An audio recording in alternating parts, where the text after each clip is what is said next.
colocar diante da tua presença e ser usado por ti nesta noite.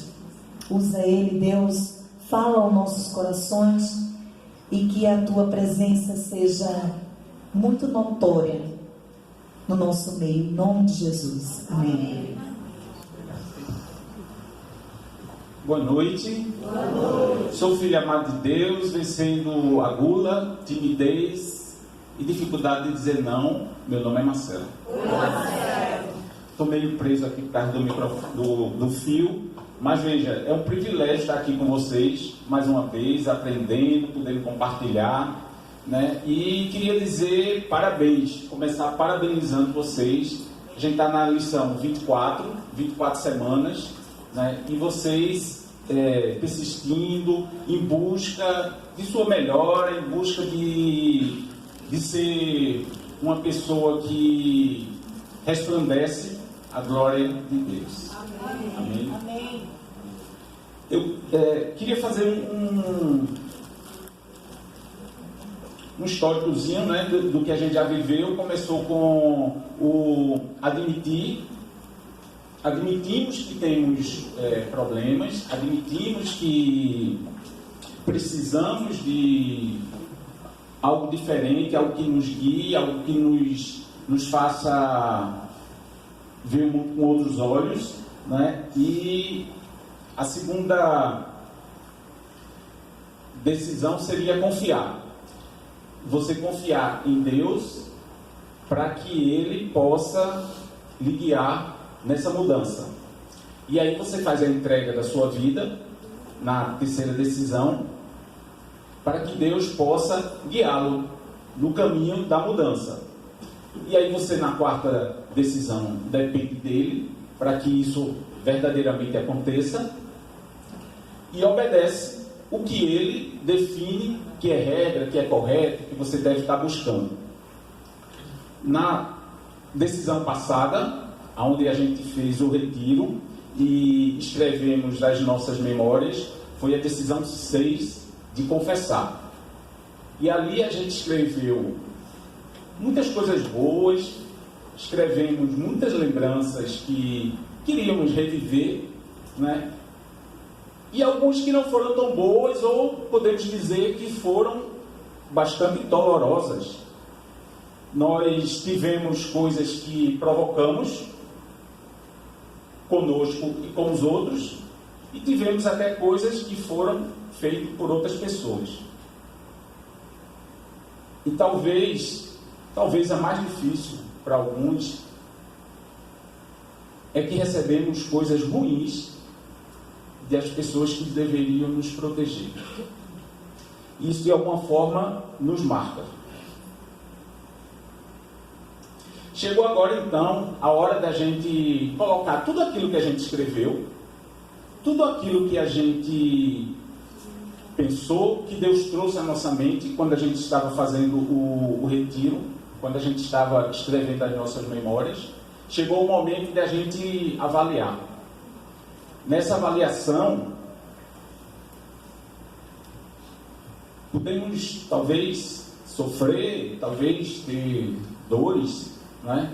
Mas a ideia é sofrer, a ideia é ter dor? Claro que não. A ideia é que Deus possa estar lhe curando. Teve uma vez que... eu sempre tive medo de dentista. Então teve uma vez que, por conta de não ir ao dentista, aconteceu um abscesso, né? Que chama, né? Cadê o nome dele? Abscesso, né? E a boca ficou enorme e com muita dor. E aí eu corri, fui na urgência, mas estava doendo muito, muito.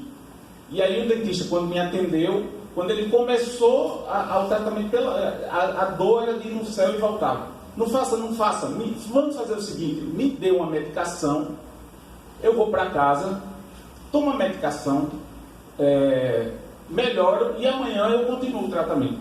A dor era tão grande que eu gritava e quem estava na recepção ouvia. Eu fiquei completamente suado. Mas nisso, o dentista disse para mim, se você for sem o tratamento devido, você não vai dormir hoje. Você não vai conseguir dormir. E foi incrível. Quando ele conseguiu furar o abscesso, não sei como chama, mas quando ele perfurou, que saíram todos os gases que estavam lá, a dor quase que automaticamente cessou. Não cessou por completo, mas aquela dor que estava terrível, cessou quase que por completo.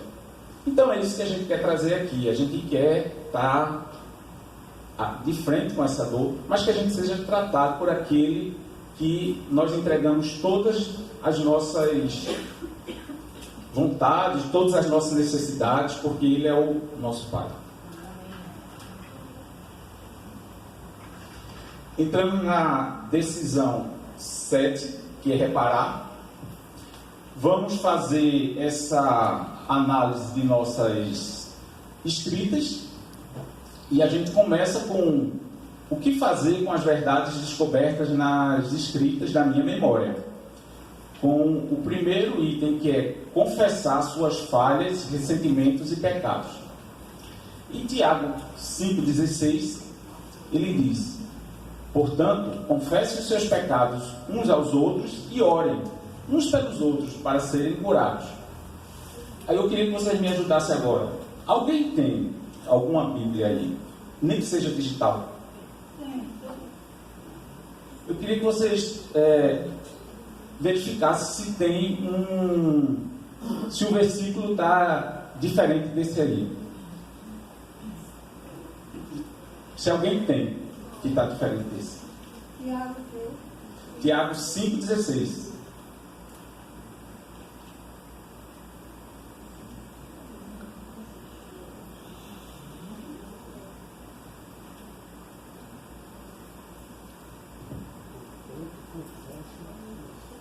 Confessem os seus pecados uns aos outros e orem uns pelos outros para serem curados. Mais especificamente nessa parte que diz: confessem seus pecados uns aos outros. A minha está diferente. A minha está assim: confessem seus pecados uns aos outros. Faça assim. Igual, né? Diz assim: confessai, pois, os vossos pecados uns aos outros. Confessai. Então, o que eu queria trazer é que talvez, lá em casa eu tenho 5 Bíblias, mas a digital, eu não consegui encontrar um nome diferente de confessai, ou confessem os seus pecados. Eu não consegui encontrar. Então não sou eu, não é o 30 Semanas que está dizendo, está na palavra de Deus, confessai. E as coisas que a gente tem, uma das coisas que a gente tem mais problema aqui no 30 Semanas é que as pessoas entendam essa necessidade de confessar.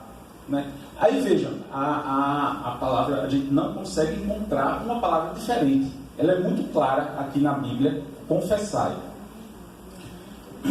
E isso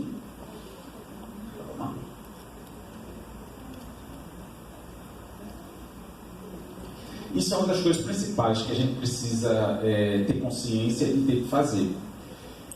Aqui a gente tem muita dificuldade, principalmente com os homens.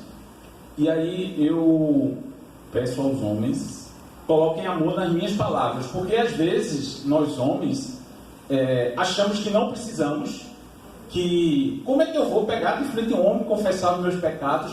Não precisa disso. Aí o amor da minha palavra é o seguinte: precisa.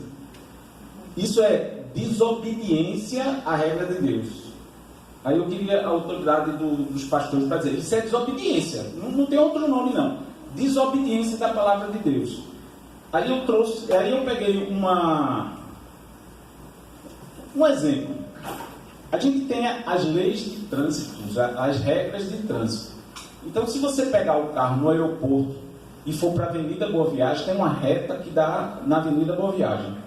Quando chega lá na Avenida Boa Viagem, a avenida é nesse sentido assim. Imagine que ela está em Pupina, então ela está nesse sentido. Se você chega lá no final, aí tem uma placa, que é a regra do trânsito, onde ela diz: não dobre à direita. Aí você não dobra, porque senão vai dar mal.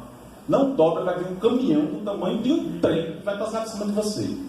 Então, isso é a regra de trânsito que você não vai descumprir.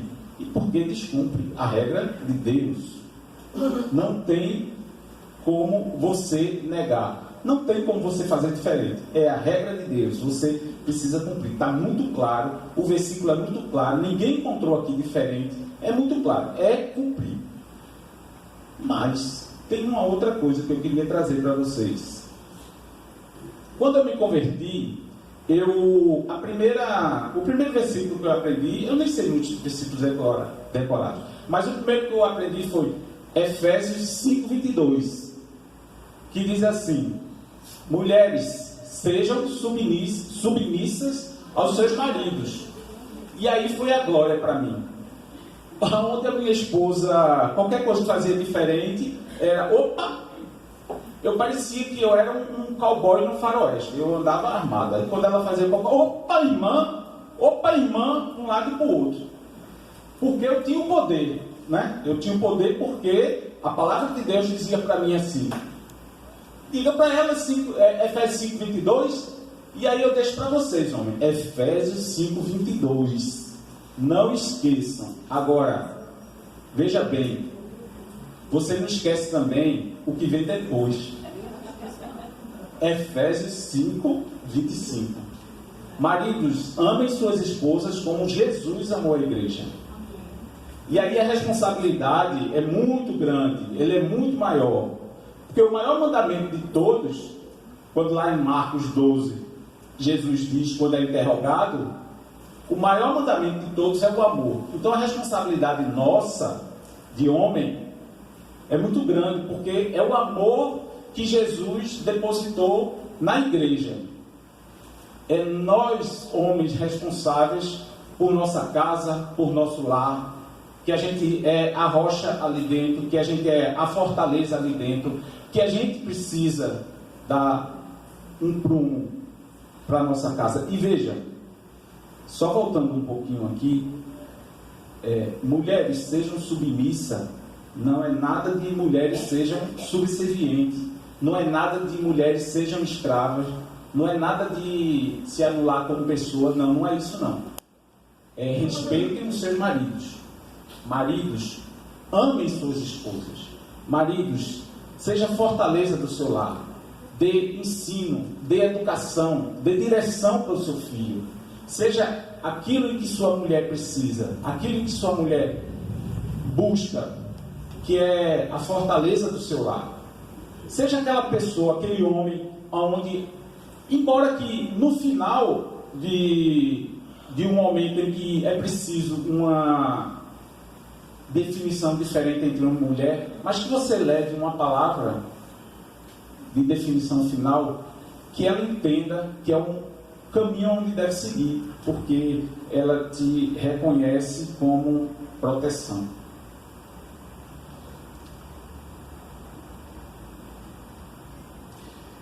E aí, eu queria ir para a segunda parte, que ele fala da orem uns pelos outros.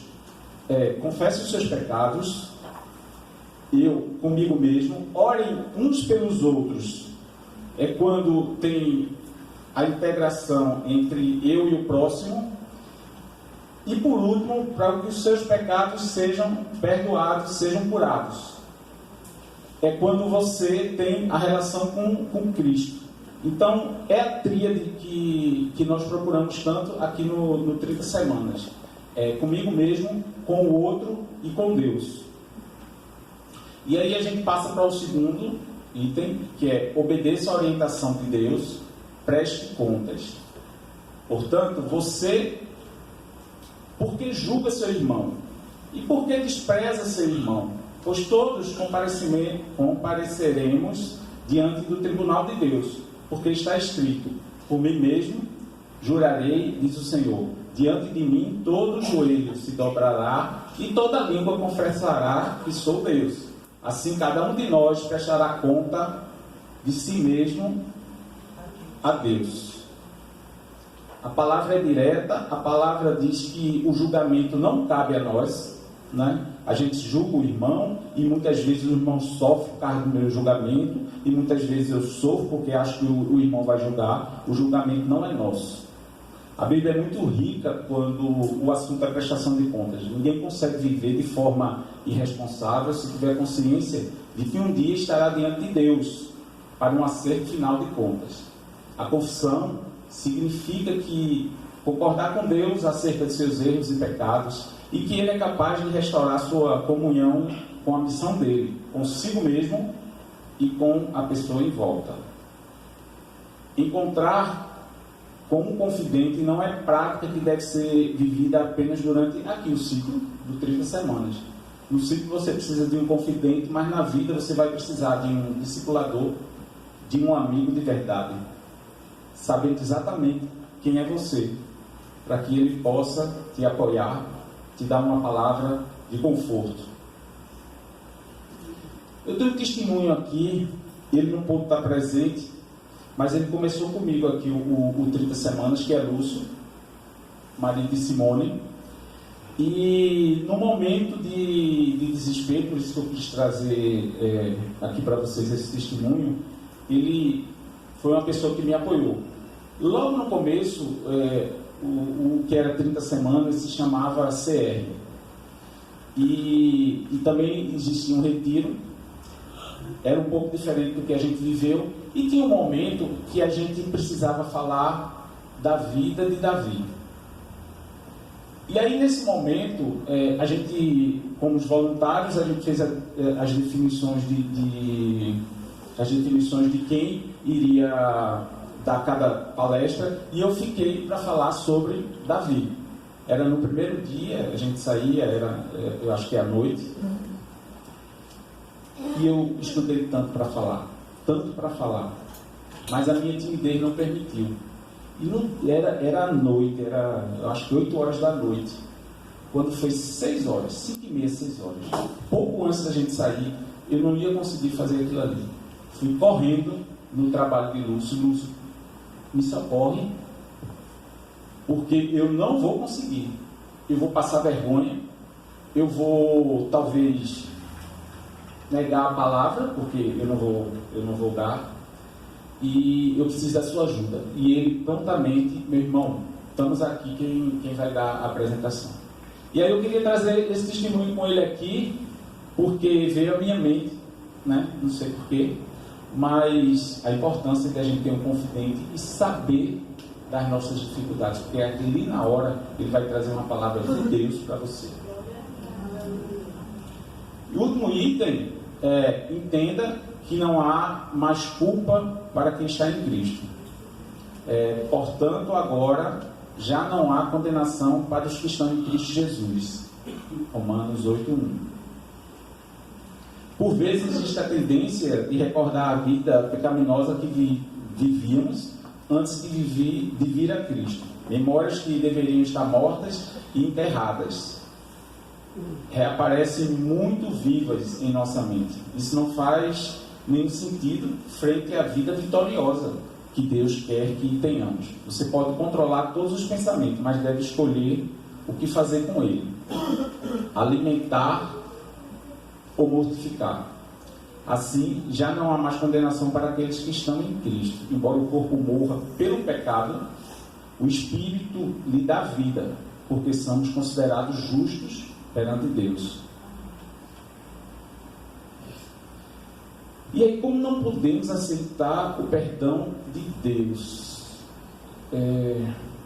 Tem gente que tem um pecado que ele guarda de estimação e acha que aquilo ali é uma coisa tão grande que Deus não perdoa. O pecado é grande demais, né? Se existe pecado pequeno ou grande, mas o pecado existe. Mas Deus já te perdoou. E aí você quer ser maior do que Deus e não aceita o perdão. É mesmo assim que sentimos maiores do que Deus, nos sentimos juízes para dizer a Deus o que pode ou não pode ser perdoado. Porque Cristo veio em forma humana para acabar com a lei do pecado que habitava em nós e morreu morte de cruz, para deixar a lei do Espírito que agora deve habitar em nós. E aí a gente vai para as mudanças positivas ao confessar os seus pecados. você será capaz de enfrentar a verdade de frente. Então reconheci diante de ti o meu pecado e não encobri as minhas culpas. Eu disse: confessarei as minhas transgressões ao Senhor, e tu me perdoastes a culpa do meu pecado. Os segredos fazem adoecer quando se compartilham os segredos mais profundos, dividimos a dor e a vergonha. Você começará a construir uma autoestima saudável que não é baseada nos padrões do mundo, mas na verdade de Cristo. Acabou a condenação aos outros, pois foram seguidas as instruções de Deus sobre como confessar erros e reparar relacionamentos. Lembre-se, a dor é inevitável, mas o sofrimento é opcional. Eu queria trazer um outro testemunho da minha vida. Eu já falei um pouco do testemunho da minha vida aqui, mas eu queria trazer com a outra conotação. Eu nasci num lar disfuncional, onde o meu pai, ele não era alcoólatra, mas ele bebia muito. E quando ele bebia muito, ele perdia a noção das coisas, chegando um dia a bater na minha mãe e eu ter que entrar no meio para interferir. Minha mãe, uma pessoa bastante humilde, não pôde estudar, meu pai não permitia que ela trabalhasse, ela vivia no lar. E esse lar era um lar disfuncional, onde existia briga todos os dias. Todos os dias eu vivia num clima de briga, que quando meu pai chegava do trabalho, que abria a porta de casa, eu já começava a me tremer, eu já sabia que ia ser briga, eu já ia me recolher, meus irmãos a mesma coisa. Nesse lar eu não tive carinho, afeto, eu não tive abraço, eu não sabia o que era um beijo, eu não sabia o que era uma boa noite, meu filho. E aí eu gerei um sentimento de rejeição, talvez, mas eu me tornei muito tímido. Depois, aos 12 anos, meu pai morreu, e de lá para cá, até pouco tempo, eu gerei um sentimento de raiva, de rancor por minha mãe, mesmo não querendo, mas eu a maltratava em todos os momentos. Eu tenho esse direito, mas eu não conseguia não fazer diferente. Eu começava a conversar com ela e depois começava a agredir verbalmente. Mesmo que não fosse agressão, mas eu queria falar uma palavra mais dura, e eu vi que eu não tenho esse direito, né? Deus, na sua essência, quando Ele me criou e me formou, nada disso que eu vivi era sonho e desejo de Deus. Então eu não poderia reproduzir uma coisa que foi colocada em mim por outras pessoas que não Deus. E aí eu consegui, através de 30 semanas, pedir perdão. Fui numa tarde, pedir perdão, nós choramos, nós nos pedimos desculpas. Eu queria trazer também esse testemunho para vocês. O próximo item é parar de culpar e julgar os outros. Por que você repara no cisco que está no olho de seus irmãos e não se dá conta da viga que está em seu próprio olho? Como pode dizer ao seu irmão: deixe-me tirar o cisco do seu olho, quando há uma viga no seu? Hipócrita, tire primeiro a viga do seu olho, e então você verá claramente para tirar o cisco do olho do seu irmão. A verdade é que você não encontrará paz e serenidade se continuar culpando os outros. Seus pecados os isolaram das pessoas. As pontes só podem ser reconstruídas com muito trabalho, esforço e dedicação. Alguém que passou uma vida olhando para trás, procurando formas para justificar o seu erro, se pautando nos erros dos outros, terá um longo caminho para remodelar a sua forma de ver as pessoas. Um bom exercício é a honra. Honre todos como Cristo honrou você. Procure sempre o melhor da pessoa e destaque-a, pois o Pai faz isso com você. Eu tenho testemunho de quando eu fiz o cursilho. Quando eu fiz o cursilho, Carlinha era... Cadê ela? Ela era do cursilho e era o casal ficha, né, Carlinha? Era. Ainda é, não? Menino, gostei. Mas eu fiz minha ficha, entreguei e de repente eu recebi uma ligação, não sabia quem era a pessoa, e aí a pessoa disse assim para mim: estou ligando para confirmar sua ida ao cursilho. Você vai, né? Eu imaginei que a pessoa estava dizendo assim: você vai, né? Isso era a Carla ligando para mim e disse: você vai, né? Eu disse: acho que não. Desse jeitinho. Era desse jeitinho. Aí eu não ia. Aí eu disse: acho que não. Eu tenho um trabalho para fazer. Eu não lembro o que eu disse. Eu inventei uma desculpa, mas é porque realmente eu não queria ir. Aí ela do outro lado: você vai sim. Vai sim. Apronte suas coisas. Você vai. E aí quando chegou depois a serenidade, sabe? Você vai sim. E depois a serenidade. Eu quero te conhecer e te dar um abraço. Eu quero te dizer, Carlinhos, que esse foi o você vai sim que mudou a minha vida. Mudou a minha vida, mudou a vida da minha família, mudou a vida do meu filho, porque eu não tinha nem filho, mas as coisas que Deus preparou para mim, depois que você disse isso, é sem palavras, sabe?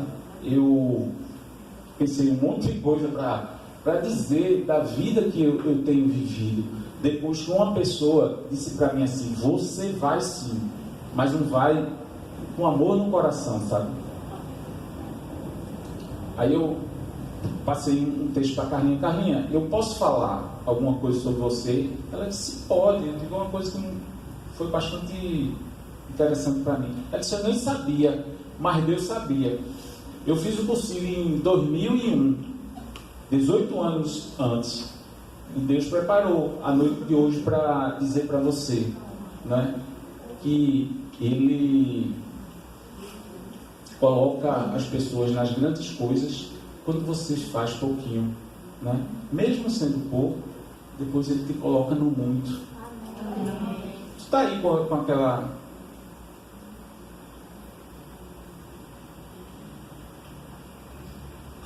Onde Deus colocou Carlinha? O amor que Ele tem por ela. Onde ela colocou porque ela foi, onde Ele colocou porque ela foi fiel. No pouco, no muito Ele colocou. E Deus faz essas coisas, minha gente. Mas sabe uma coisa?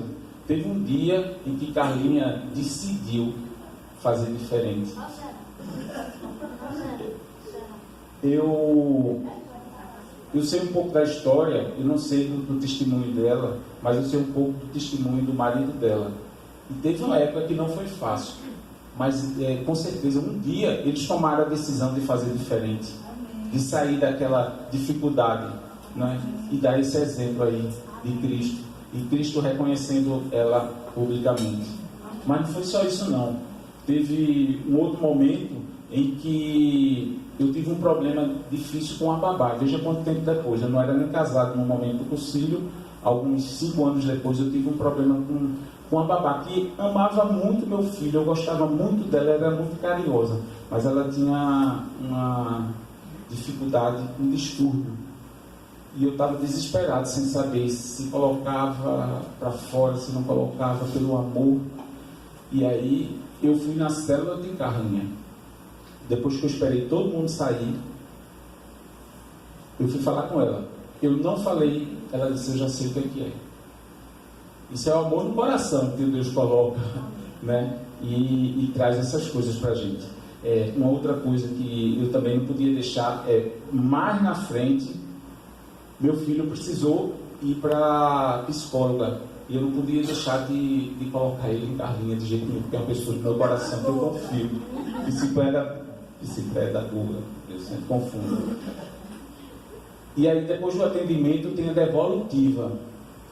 E aí Carlinha disse para mim assim: o seu filho tem medo de você. A gente recebeu uma resposta, uma colocação dessa: seu filho tem medo de você pela forma como você é. Mas ela me tranquilizou, ela me falou de uma forma tão sincera, tão de coração aberto, que aquilo para mim só fez abrir o meu coração para mudar. Verdadeiramente eu precisava de uma mudança. E para encerrar, que eu já estou passando do meu tempo, aceitará o perdão definitivamente. Aceitará o perdão definitivo de Deus. Ele nos perdoou de todas as transgressões e cancelou a escrita da dívida, que consistia em ordenanças e que nos era como é? Contrária, porque aqui no meu eu escrevi errado. Ele a removeu, preparando na cruz, pregando, né? Também fiquei errado aqui. Somos completamente perdoados por Deus. Aceitar isso é viver livre e não precisa mais de desculpas e justificativas. É saber exatamente quem somos e a quem pertencemos. Somos filhos amados de Deus. E sobre esses últimos tópicos, eu gostaria que Deus falasse ao coração de vocês. Eu tenho um louvor que meu filho é adotado. E durante muito tempo, quando ele era pequeno, todas as noites